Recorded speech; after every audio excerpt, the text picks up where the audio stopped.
اب میں ایک ایسی آیت نازل فرمائی جو اپنی عظمت کے اعتبار سے، فصاحت و بلاغت کے اعتبار سے، جامعیت کے اعتبار سے، تاثیر کے اعتبار سے قرآن کی بڑی عظیم آیت ہے، اور اس کو آیت الکرسی کہا جاتا ہے۔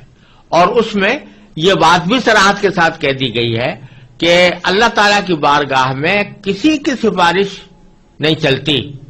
سوائے اس کے کہ اللہ تعالیٰ خود ہی کسی کو اجازت دے دے یا حکم دے کہ تم سفارش کرو، تو بے شک پھر اس کی سفارش اللہ تعالیٰ قبول فرما لیتے ہیں۔ لیکن جو اللہ تعالیٰ کی مرضی کے بغیر خود اپنی خواہش اور اپنی مرضی کے مطابق کوئی آدمی جا کر سفارش کرنے لگے تو اللہ تعالیٰ کے ہاں اس سفارش کا کوئی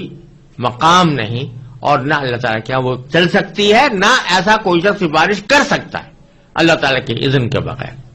تو اس بیان کے لیے اللہ تبارک و تعالیٰ نے آگے آیت الکرسی نازل فرمائی ہے، اور بعض احادیث کے اندر آیا ہے کہ یہ قرآن کریم کی عظیم ترین آیت ہے۔ اللہ تبارک و تعالیٰ نے قرآن عظیم سب سے زیادہ عظمت والی آیت یہ نازل فرمائی ہے۔ اور حضرت ابو ہریرہ رضی اللہ تعالیٰ عنہ کی ایک روایت میں رسول کریم صلی اللہ علیہ وسلم کا یہ ارشاد منقول ہے کہ سورہ بقرہ میں ایک آیت ہے جو سیدۃ آیات القرآن ہے، یعنی قرآن کریم کی آیات کی سردار ہے، اور اس میں یہ بھی مذکور ہے کہ جس گھر میں وہ پڑھی جائے شیطان اس سے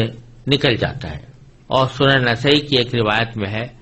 کہ رسول اللہ صلی اللہ علیہ وسلم نے ارشاد فرمایا کہ جو شخص ہر نماز فرض کے بعد آیت الکرسی پڑھا کرے تو اس کو جنت میں داخل ہونے کے لیے موت کے سوا کوئی چیز مانع نہیں ہوگی، یعنی موت کے بعد فوراً وہ جنت کے آثار اور راحت و آرام کا مشاہدہ کرنے لگے گا۔